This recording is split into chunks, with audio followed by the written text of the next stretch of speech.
Hello everybody. In this video, we are going to talk about the histology of endocrine system, a lab about the histology of endocrine system. And for this video, we'll use the histology guide website. From histology guide website, we're going to select the chapter of endocrine system. Here you can see chapter 13, endocrine glands. We will talk about the pituitary, thyroid, parathyroid, and adrenal glands, and also the pancreatic islets. Firstly, we're going to look at the pituitary gland. As you know, in pituitary gland, we have a capsule in the outer side. Here you can see our capsule. And let me show you with this. Here you can see our capsule in this part. And we have an anterior pituitary side. This side is our anterior pituitary, and also we have the posterior pituitary side. Here you can see the posterior pituitary area, and this is the border between the anterior and posterior pituitary side. And in the inner side of anterior pituitary, we have the chromophylls. Here you can see chromophyle cells is divided into the acidophile cells. Look at here. This cells is our acidophile cells. An important thing related with these cells is the color of the cytoplasma, not the color of nucleus. Here you can see our normal nucleus, the chromatic nuclei in this side, and here is our cytoplasmic portion. As you can see, this cytoplasmic portion is stained in acidophilic dye or pink or red dye.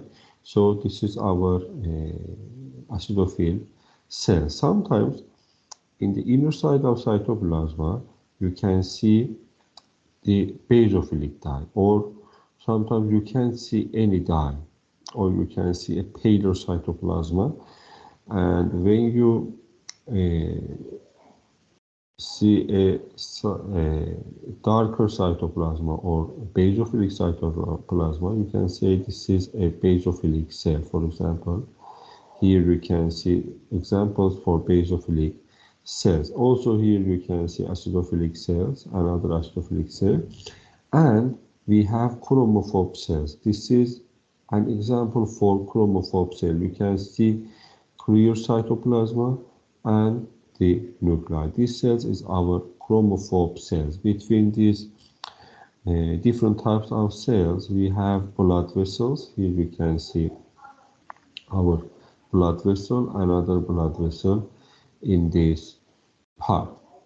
And the blood vessel, also known as the sinusoidal capillary. Here we can see longitudinal sections of sinusoidal capillary, and you can see endothelial cells in this side. And also we have the acidophilic cells beneath to the basophilic cells, and we can see chromophobe cells between these cells. Also in anterior pituitary side, or in the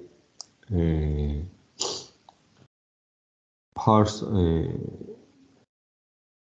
intermedia, also we have pars tuberalis and the pars distalis. We talked about pars distalis. I forget to say this part is pars distalis. All of these parts here is our anterior pituitary, also our pars distalis. In this section, you can see the pars tuberalis of the pituitary gland, anterior pituitary gland, or adenohypophysis. And also you can see the pars intermedia in this side. Let me zoom in, and you can see a thin area between the pars distalis and anterior pituitary. In pars distalis, we have the cysts in between the cells. Here you can see, for example, cyst or kyst in this part, and also here you can see another kyst and another kyst in this part. After looking at the anterior hypophysis, now we are going to look at the posterior pituitary or posterior hypophysis, or the neurohypophysis. In neurohypophysis, you can see axons from the hypothalamus that release hormones into the capillary of the pars nervosa. Here is our pars nervosa, surrounded again with a capsule. And in pars nervosa, we can see the pituitary cells like glia cells. Here we can see the pituitary. And between the pituitary, we have the blood vessels and also herring bodies, special structures for neurohypophysis. And here you can see an example for herring body, dilatation of axons filled with neurosecretory vesicles. Here you can see, for example, another dilatation in this part, another dilatation in this side, and let me show you another example. For example, this part is our example related with the herring bodies. In next section, again, I'm going to show you another example for pituitary gland or hypophysis, stained with the ozone, and here is our anterior hypophysis, here is our posterior hypophysis. In arterial hypophysis, we have pars distalis. This part is our pars distalis. Again, you can see chromophil cells, the acidophil and basophil cells. Here you can see high amount of acidophil cells accumulated in this portion, and sometimes you can see basophil cells between them. In other side, you can see high amount of basophilic cells, and sometimes between them you can see low amount of acidophilic cells. And also we have chromophobe cells with lighter staining in the cytoplasma. This cells is our chromophobe cells. For example, this cell is an example for chromophobe cell stained with lighter dyes, and between them we have the sinusoidal capillaries. Here you can see, and in this part and in this part. And in pars intermedia, we have again the cysts or cyst. Here you can see another cyst in this part. And in pars posterior pituitary or pars nervosa, here we can see the pituitaries with nuclei. This cells is our pituitary. Between the pituitaries, we have the capillaries, and also we have herring bodies. For example, this is an example for herring body. And in this part again, we have another herring body. Now, I'm going to show you a section from thyroid gland. As you know, thyroid gland again enclosed by a capsule of connective tissue, and here you can see sections from capsule, and this capsule sends some trabecula into the inner side of the tissue and form the trabecules. Look at here. This is our trabeculous pars between the parenchyma of tissue. And in parenchyma of thyroid gland, We have spatial structures, spherical follicles of varying size. Here you can see these follicles. This is our follicles. In a higher magnification, you can see follicles surrounded with one layer of cuboidal, columnar, or sometimes squamous cells. And in the inner side of these follicles, we have a colloid structure. This part is our colloid. Here is our colloid, present in the luminal side, and in peripheral part we have the simple cuboidal or simple columnar epithelium. In the outer side of epithelium, in basement membrane, we have a thin part of connective tissue, and also you can see the capillaries in between the follicles. For example, here you can see high amount of capillaries in exterior part of the follicles. And also these cells known as the follicular cells present in the wall of the follicles. And between these follicular cells and also in outer side of these follicular cells we have parafollicular cells. For example, this is a parafollicular cell with achromatic nuclei and a little paler cytoplasma present in this part. And also here you can see another example for parafollicular cell. This is our thyroid gland.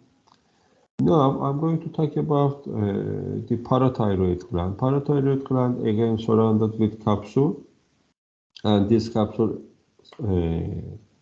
of connective tissue extends inward from the form the trabecules, which extend inward from the capsule to partially outline irregular lobes and lobes formed in the inner side of the parathyroid gland. In parathyroid gland, we have a parenchymal cells. These parenchymal cells, main cells, is our chief cells or principal cells. These chief cells is our majority cells of the parathyroid gland, and is small cells, have diameter between 5 to 8 micrometer with a dark nuclei and a thin rim of lightly stained cytoplasm. Here you can see these cells with darker nuclei, and these cells, as you know, secrete the parathyroid hormone. And another cells present in the parathyroid gland is oxyphil cells. Here you can see oxyphil cells in higher magnification. You can see larger cells with 8 to 12 micrometer in diameter with dark nuclei and strongly eosinophilic cytoplasm because of the numerous mitochondria, and they appear after the first decade of life and are thought to be non-secretory cells. And sometimes you can see clear cells in the parathyroid gland, and these cells is larger cells and have 8 to 12 micrometer diameter with dark nuclei and a watery clear cytoplasma. Here you can see this watery clear cytoplasma around these cells known as the clear cells. And also we have the adipocytes between the parathyroid parenchyma. Here you can see adipose tissue area. Another tissue which I'm going to teach you is a section from adrenal gland. Again, adrenal gland surrounded with a thin layer of connective tissue or capsule, and in capsule you can see afferent blood vessels which penetrate into the inner side of the adrenal gland. And in adrenal gland we have parenchyma. This parenchyma divided into the cortex and medulla. When you look at here, from this part to this part is our cortex, and this middle side is our medulla region.